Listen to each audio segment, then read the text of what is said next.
Hello everyone, I am Anshu Agarwal और आज हम लोग सॉल्व करेंगे सीमेट 2024 स्लॉट 2 के क्वेश्चंस। ठीक है। अच्छा, सॉल्यूशन तो आपने वैसे भी काफी जगह हो सकता है देख लिया और पेपर सॉल्व आप कर चुके हो, लेकिन इसमें एक चीज ध्यान रखना, जो मैं तरीका भी सिखाने वाला हूँ वो इंपॉर्टेंट है कि आपको क्वेश्चन देख के उसको क्रैक कैसे करना है। ठीक है, तो ये चीज आपको बहुत ध्यान में रखनी कि क्वेश्चंस को क्रैक कैसे किया जाए। तो बिना टाइम खराब किए हुए जल्दी से अपन चालू करते हैं। और हाँ, एक चीज ध्यान रखना, अगर आपको टफ से टफ क्वेश्चन के इजी सॉल्यूशंस चाहिए हो तो उसके लिए हमारा चैनल जरूर आप लाइक और सब्सक्राइब करो। ठीक है, चलिए शुरू करते हैं फिर। अब जैसे देखना, पहला क्वेश्चन ये जो था, पहला क्वेश्चन डीआई का था। और अच्छा, मेन चीज है इसमें कि आपको सॉल्व करने का तरीका मैं सिखाने वाला हूँ। ठीक है, ये तो आपने एक चार्ट देख लिया कि ये दिया हुआ स्टोर एक है और रेशियो लेनिन कुर्तीज और कॉटन कुर्तीज का रेशियो दिया हुआ है, ये पूरे जितने हैं ये सब रेशियो दिए हुए हैं। ठीक, इतना दिया हुआ है। और इसके बाद एक इन्होंने ये दे दिया है पाई चार्ट कि टोटल कुर्तीज कितनी थी, 84,000। ठीक है, इसमें ए को 16% गया, बी को 22% गया, सी को 8, फिर 12, फिर ई को 28। ये मेन चीज नहीं है इतना, है ना। मेन चीज ये नहीं थी। इसके बाद जो तीन क्वेश्चंस थे उस पर हम ध्यान देते। ऐसा नहीं कि देख के हम चार्ट बनाने बैठ गए, फिर वो रेशियो में डिवाइड करने बैठ गए, फिर एक टेबल बना ली, उसके बाद आंसर दे रहे। ये करोगे तो आप अननेसेसरी जबरन का टाइम खराब करोगे। समझ गया ना मैं क्या बोल रहा हूँ। पता चला आपने पहले 84,000 का 16% निकाल लिया, फिर 22, ऐसे पूरा आप निकालते गए। फिर आपने उसको रेशियो में डिवाइड कर कि लेनिन की कुर्तीज ए में इतनी है, कॉटन की इतनी है बी में। अननेसेसरी आप टाइम खराब करोगे। इससे अच्छा क्या है कि हम सीधे सीधे क्वेश्चन पढ़ लें। अब देखो, जैसे पहला क्वेश्चन क्या था, है ना। फर्स्ट क्वेश्चन है, number of kurtis linen and cotton sold by store D, है ना। कौन से स्टोर का बोला है, D. Is what percent more than, is what percent more than the number of linen kurtis sold by B. अच्छा देखो, परसेंटेज की ही बात हो रही है। अगर परसेंटेज की ही बात हो रही है तो फिर ये मैं 84,000 का ज्यादा यूज नहीं करूंगा, क्योंकि ये मेरे किसी काम का नहीं है। ठीक है, अब सीधी बात है, डी हमारे पास हम मान लेते हैं टोटल 100 है। 84,000 क्यों माने, जब परसेंटेज का ही काम चल रहा है। तो अगर डी 100 है तो टोटल कुर्तीज डी की कितनी हो गई, 12। टोटल अगर 100 है, सॉरी, टोटल अगर हमने मान ली कुर्तीज जो सोल्ड हुई है वो 100 है, तो डी को कितनी मिली, 12। और बी को कितनी मिली, 22। बी को कितनी मिली, 22। और डी का टोटल कितना आ गया है, 12। इतना समझ में आ गया। ठीक है, अब इन्होंने क्या पूछा था हमसे क्वेश्चन में, linen kurtis sold by B. Linen kurtis sold by B. तो देखो बी का लेनिन कितना है, 5/6 का रेशियो है, तो लेनिन का 5 पार्ट है ना। तो लेनिन का 5 पार्ट है, तो 22 का 5/11 कर देंगे, 5:6 था, तो 10 आ गया बी को लेनिन कुर्तीज। तो डी बी से कितना परसेंट ज्यादा है, 2 ज्यादा है। आउट ऑफ 10 इंटू 100 मतलब कितना परसेंट हो गया, 20%।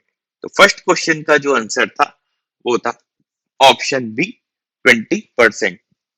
उम्मीद है ये क्लियर हो गया होगा, सिंपल था एकदम।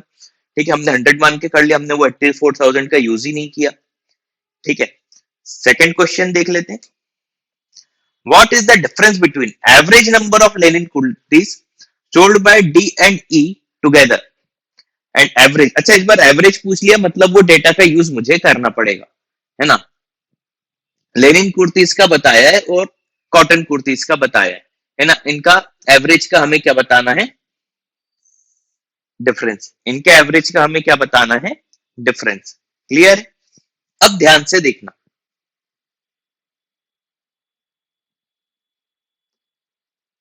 डी और ई में, तो डी है 12%, ई है 28%। डी है 12% और ई है 28%।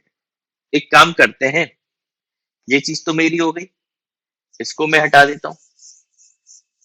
ये ज्यादा भी मुझे बोर्ड पे ये सब काम करना है नहीं, आप लोग धीरे धीरे देखो। मैंने कहा ना मुझे ज्यादा आया नहीं है। ये क्या हो गया, इसको कैसे सही करें, ये विंडोज पे क्लिक करके अब समझ गए? धीरे धीरे मुझे काफी टाइम लगेगा इन सब में।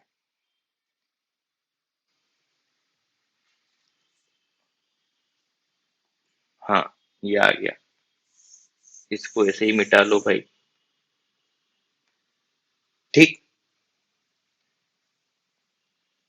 डी और ई का लेनिन और उसका डिफरेंस बताना है। ठीक है, तो अपन देख लेते हैं। ये क्या हो गया?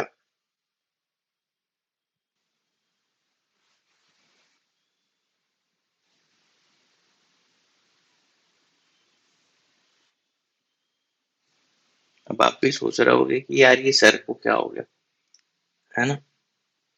अब देखो मेरे लिए भी ये वही है, फर्स्ट टाइम का ही है। ठीक है, अब नीचे से वही गायब हो गया हमारा, वो जो पार था। उसको कैसे लाएं? अच्छा, अच्छे अच्छे अपने आप में इश्यू आते रहते हैं नहीं, कि इसको कैसे लाएं, उसको कैसे लाएं। ये क्या है, इसको देखो।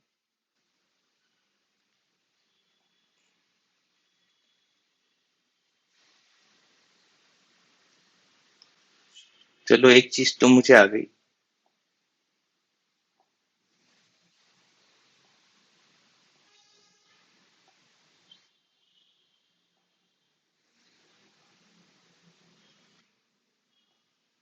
ठीक है, एक काम करते हैं, अगले पेज पे इससे हम चले आते हैं। ये इसकी होम, होम से हम जाते हैं विंडोज पे। विंडोज पे एक बार आ गए। ठीक है, अब आ गया मेन चीज। देखो कितनी मेहनत लग गई। अब लाइव बना रहा हूँ, आप भी है ना, देख लेना भाई। अभी मुझे टाइम लगेगा, अगले कुछ वीडियोस के लिए इग्नोर करना, ये जो इतना पार्ट है इसको थोड़ा सा आगे बढ़ा देना। ठीक है, अब ये क्या है? हाँ, इसको हटाओ। ठीक है, डी और ई का हमें लेनिन और उसका डिफरेंस बताना था। अच्छा, डी में देखो 5 और 3 है। डी में क्या है? 5 और 3। जी समझ में आई? तो यार डिफरेंस देखना है तो मैं यहीं पे ले लेता हूँ ना, बार बार में क्यों मेहनत करूं। तो 5 और 3 का डिफरेंस कितना हो जाएगा? 2, है ना? ओवरऑल 8 है तो 2/8 देख लूंगा डी में, और ई में डिफरेंस यहीं पे ले लेता हूँ। ये 4 और 3 है, 1/7 देख लूंगा ई में।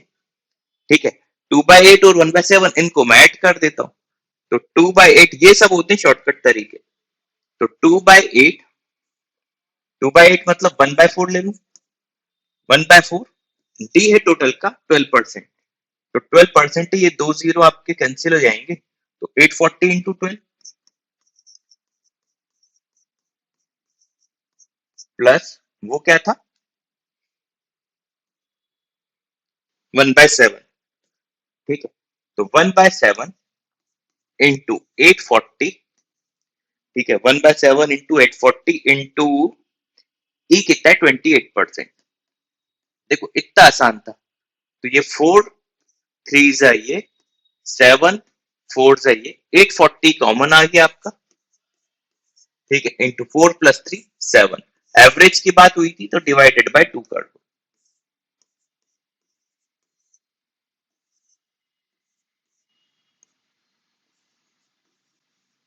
2940। देखो ये ऑप्शन में भी मिल जाएगा 2940। कहाँ गया, कहाँ गया? Option C. तो सेकंड क्वेश्चन का आंसर क्या हो जाएगा? Option C. उम्मीद है ये भी तरीके आपको समझ में आ रहे होंगे। थर्ड क्वेश्चन देख लेता हूं।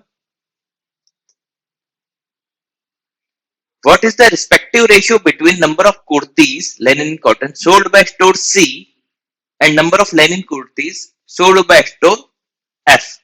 अब देखो वापस से रेशो की बात कर रहा है। अब जब रेशो की बात कर रहा है वो, तो अब ध्यान से सुनना। रेशो की वो बात कर रहा है तो फिर 84,000 मेरे किसी काम का नहीं है ना? स्टोर सी का दोनों लेना है। स्टोर सी का मुझे दोनों लेना है। तो स्टोर सी तो हम देख लेते हैं कि कितना परसेंट है। तो स्टोर सी तो है मेरा 8%। तो न्यूमरेटर में आप 8 लिख दो। न्यूमरेटर में क्या लिख दो? 8 लिख दो अपॉन, अगला वो किसका पूछ रहा था, लेनिन कुर्तीस एफ का लेनिन, तो एफ है टोटल मेरे पास 100 ही मान लेता हूं, तो 100 में 8 ये हो गया, एफ है मेरे पास 14, लेकिन पूरा 14 नहीं पूछ रहा है, इसमें ये लेनिन पूछ रहा है, तो एफ में लेनिन कितना है 7/10, तो ये क्या हो जाएगा, लेनिन की बात करें तो 7/10, ये हमारा आंसर हो जाएगा। 8 5 सा 40, 7 7 सा 49, 40/49, ऑप्शन बी। तो देखो ये क्वेश्चन थे, कितनी आसानी से अपन ने सॉल्व कर लिया, इन 3 क्वेश्चन में सिर्फ एक ही क्वेश्चन ऐसा था जिसमें 84,000 का यूज किया, बाकी 2 में यूज करने की जरूरत भी नहीं थी। इस तरीके से आप आसानी से क्वेश्चंस कर सकते थे। ठीक है, अच्छा अभी भी सुन रहे हो तो लाइक सब्सक्राइब कर दो यार, और चैनल को वो करो, क्या बोलते हैं, वीडियो को शेयर करो। ठीक है, अगला फोर्थ, देखो ये एक थियोरिटिकल क्वेश्चन है। फोर्थ आप ध्यान से देखो, थियोरिटिकल क्वेश्चन है। The graph of ax plus by equal to c dx plus ey equal to f will be, देखो पैरेलल होगा, पैरेलल में क्या होता है, लाइन एक दूसरे को काट ही नहीं रही, मतलब नो सॉल्यूशन, पहला पॉइंट सही है ना, तो फर्स्ट पेज से टिक लगा लो। Second, coincident if the system finite number of solution, coincident ने एक के ऊपर एक, ये तो इनफाइनाइट नंबर ऑफ सॉल्यूशन है, ये गलत हो गया। Third, intersecting if the system has two solutions, देखो इंटरसेक्ट करेगा तो एक ही सॉल्यूशन होगा, तो ये भी गलत है। Intersecting system has only one solution, ये ऊपर बात हुई है ना, मतलब सही है। तो हमारा सिर्फ ए वाला पॉइंट सही था और डी वाला पॉइंट सही था, ऑप्शन सी में मिल रहा है ना, तो क्या हो जाएगा, ए एंड डी ओनली। ठीक है, ये भी एक आसान था। अगला देख लेते हैं। A container is filled with liquid 6 part which are water, 10 part milk है इसमें, हाउ मच, अच्छे से दिख नहीं रहा होगा, थोड़ा ऐसे कर देते हैं,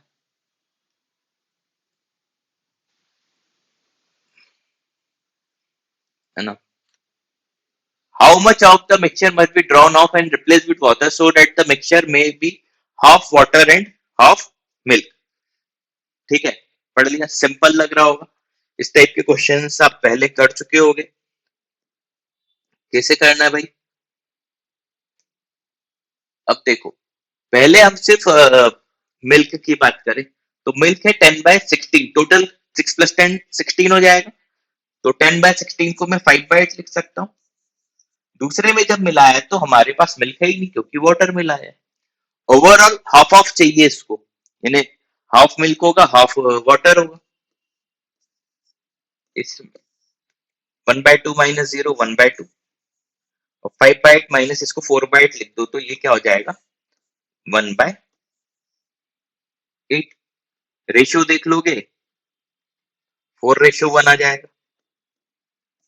अब ध्यान से देखना, रिप्लेसमेंट का क्वेश्चन था, तो देखो पहले ये सेकंड पार्ट था ही नहीं, अब ये है ओवरऑल 1 पार्ट आउट ऑफ 4, मतलब 1/5 है टोटल में, 1/5 क्या है वाटर, है ना, मतलब इतना ही आपने रिप्लेस किया होगा 1/5, क्योंकि पहले तो ये पार्ट था ही नहीं, ये आप रिप्लेस करने के बाद लाए हो, और अब ये हो गया 1/5, है ना, मतलब ये जो 1/5 तब हो गया ये आपने रिप्लेस किया होगा 1/5, मतलब अच्छा परसेंटेज में नहीं लिखा, सीधे 1/5 लिखा है, सी आंसर में लगा दो, सिंपल था ये भी है। और सीमेंट में बता रहा हूं इसका कोई लेवल नहीं है। ठीक है, अगला देख लेते हैं। There are two numbers which are greater than 21 and their HCF and LCM are 3003 and 21 respectively। अच्छा, यहां मैं लिख देता हूं, LCM क्या है 3003, HCF क्या है 21, what is the sum of this numbers, summation बताना। देखो जब भी HCF दे दिया जाए तो दोनों नंबर जो आप एज्यूम करोगे, एक करो आप 21x और एक करो 21y, और x और y आपस में कोप्राइम हो जाएंगे, कोप्राइम मतलब जिनका HCF 1 हो जाए। ठीक है, कोप्राइम हो गए। अब हमें एक फॉर्मूला पता है, product of two numbers is equal to product of their HCF and their LCM. अच्छा 3003 को मैं 3 इंटू 1001 लिख सकता हूं। ठीक है, अच्छा ध्यान से देखना 1001 क्या होता है 7 इंटू 11 इंटू 13, ये रटा होना चाहिए। 1001 काफी बार यूज हो जाता है ये तो। ठीक है, अब बस देखो ये 21x इंटू 21y था, एक 21 से ये 21 गया, 3 7 से 21 से ये 21 गया, x इंटू वाई क्या आ गया मेरे पास 11 इंटू 13। मतलब वो दोनों नंबर इसने कहा था कि ग्रेटर देन 21 है ना, तो एक नंबर में 11 इंटू 21 ले सकता हूं है ना, एक नंबर मेरा क्या हो जाएगा जो ये एज्यूम किया था 21 इंटू 11, और एक नंबर हो जाएगा 21 इंटू 13। दोनों का एडिशन पूछा है, 21 बाहर निकाल लो, 11 प्लस 13 क्या हो जाएगा 24, 24 वन सा 24 का 4 कैरी में गया 2, 24 टू सा 48 plus 2 50, 5 not 4 answer option A. तो सिक्स्थ क्वेश्चन का आंसर क्या हो जाएगा ऑप्शन ए। उम्मीद है ये भी आपको समझ में आ गया होगा। ठीक है, नेक्स्ट क्वेश्चन देख लेते हैं।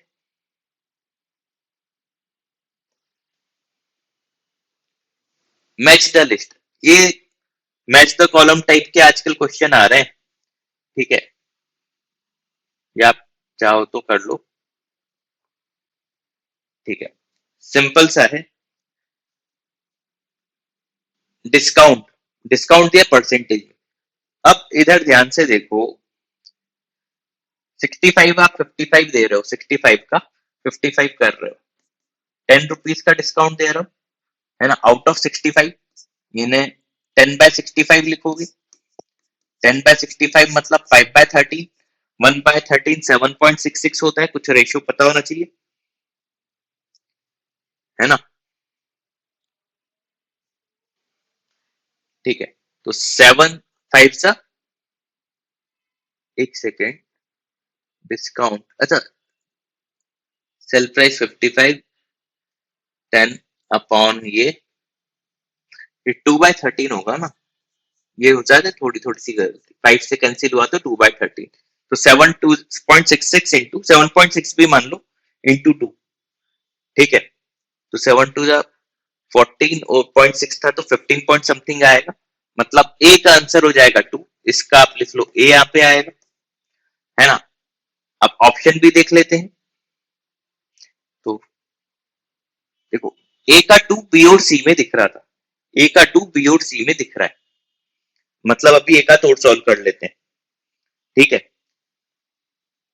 ये 60 से 50 हो गया, 10 का आपने डिस्काउंट दे दिया है ना, आउट ऑफ 60 1 बाय 6 तो हमें पता है 16.66 होता है, तो 2 का 3 हो गया है ना, ए का 2 बी का 3, देखो ये दिख रहा है क्या, ए का 2 बी का 3 दिख गया, इसको आंसर लगा तो क्यों आगे जबरन सॉल्व करें है ना, इतना टाइम नहीं है कि एक एक पूरे हम चेक करेंगे। ये मैं बता रहा था कि छोटी छोटी सी चीजें आपको ध्यान में रखनी है। एट्थ क्वेश्चन देख लेते हैं। अच्छा अगर अभी भी देख रहे हो तो वीडियो को यार करो सब्सक्राइब। ठीक है, काफी मेहनत की है आपके लिए। हाँ थोड़ा सा उस चक्कर में वीडियो आने में डिले हो गया, लेकिन ठीक है दे रहा है दुरुस्त है। और अभी भी बता रहा हूँ थोड़ी थोड़ी सी जो इशू आ रहे हैं, जैसे अभी मैं अटक गया था, वो धीरे धीरे कोई बड़ा इशू नहीं है, सॉल्व हो जाएंगे। और जैसे ही सारे इशू मुझे लगा हाँ सब सही हो गया, अपन तुरंत लाइफ पे आ जाएंगे, फिर अपना इंटरेक्शन और बॉन्डिंग काफी बढ़ेगी। ठीक है, eighth question, in terms of percentage profit arrange the following. देखो अब मैं आपको एक बहुत सही चीज बताऊंगा, इसको ओरल सॉल्व कराऊंगा, ध्यान से बस देख लो। आप लोग कैसे पहले जो करोगे पहले खुद से सॉल्व करना, उसके बाद देखो। अब ध्यान से देखना, प्रॉफिट लिखा हुआ है, ये प्रॉट की जगह प्रॉफिट कर लो ना, 7 इंटू 2 प्लस 2, ये भी 24 टू जा 48 प्लस 2, 19 टू जा ये प्लस 2, 29 टू जा 58 प्लस 2। ठीक है, अच्छा प्रॉफिट परसेंटेज क्या होता है, प्रॉफिट जो पहले क्वेश्चन में देखा जाए तो 17 है, अपॉन इसको मैं इसे लिख दूं 34 प्लस 2, प्रॉफिट अपॉन सीपी, तो अब 17 से डिवाइड कर दो तो न्यूमरेटर में 1 आ गया अपॉन 2 प्लस 2/17। ठीक है, ऐसे अगला क्या हो जाएगा 1 अपॉन 2 प्लस 2/24। ऐसे ही सी ऑप्शन क्या हो जाएगा 1 अपॉन 2 प्लस 2/19 और अगला क्या हो जाएगा 1 अपॉन 2 प्लस 2/29। अब देखो जिसका डिनोमिनेटर छोटा वो वैल्यू बड़ी, तो ये वैल्यू बड़ी है ना। अब फिर से डिनोमिनेटर, तो जिसका डिनोमिनेटर बड़ा वो वैल्यू छोटी, दो बार सेम लगे है ना, वो वैल्यू छोटी। तो बेसिकली क्या हो रहा है, ये जो नंबर है इसी पे सब डिपेंड हो रहा है। तो देखो सबसे छोटा होगा 17, उसके बाद क्या आता है 19, उसके बाद आता है 24, उसके बाद आता है 29। सेम लॉजिक लग जाएगा। तो 29 था डी में, 24 था बी में, 19 था सी में और 17 था ए में। तो उसमें ऐसे लिखा है, तो D B C A, D B C A B option में दिख रहा था, लगा दो। ठीक, अब बताओ इससे आसान कुछ होगा है?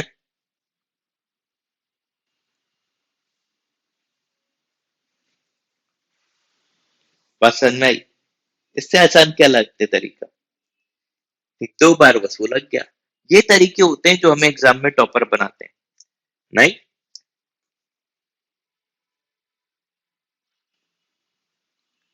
फिर मैच द कॉलम 9th में।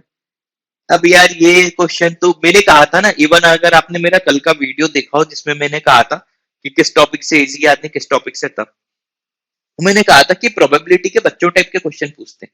अब बोल रहा है एक रेड है, तीन ग्रीन है, दो ब्लू है, चार येलो है, एक आप निकाल रहे हो, प्रोबेबिलिटी बताओ येलो की। तो टोटल बॉल कितनी, 1 प्लस 3 4 प्लस 2 6 प्लस 4 10 बॉल है टोटल, टोटल 10 है। येलो की प्रोबेबिलिटी 4/10 है ना, ये फोर्थ ऑप्शन में दिख रहा है। ये तो बिना उसके सॉल्व कर लेते हैं। ग्रीन की प्रोबेबिलिटी 3/10, 3/10 1 में दिख रहा है, इधर ग्रीन और येलो, 3 और 4 को ऐड कर दो 7/10 और आखिरी वो 4/10 ही क्या बचेगा 1/2 बचेगा। रेड और येलो, तो रेड है 1, येलो है 5, 5/10 यानी 1/2, इसका 3 हो जाएगा। सारे मिल गए, तो 4 1 2 3,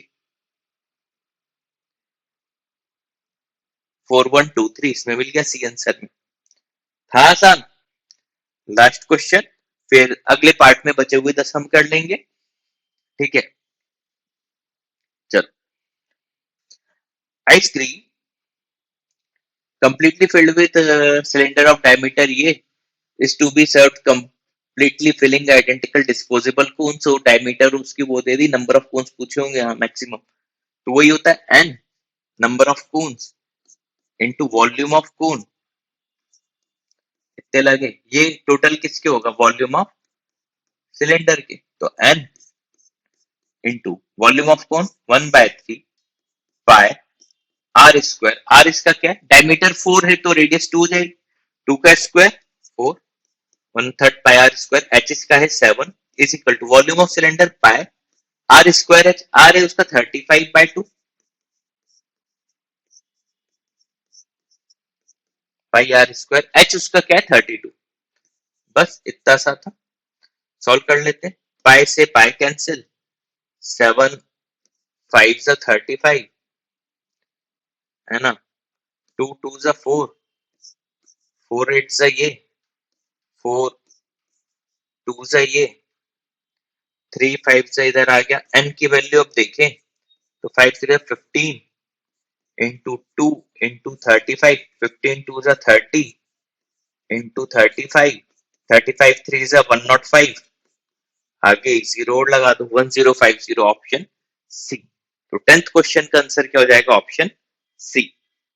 ठीक है, तो उम्मीद है कि इतना पार्ट आपको अच्छे से समझ में आ गया होगा। ठीक है, और वीडियो अगर पसंद आया तो बस एक ही चीज करनी है आपको, चैनल को लाइक करो, शेयर करो और सब्सक्राइब कर दो। ठीक है, thanks for watching this video.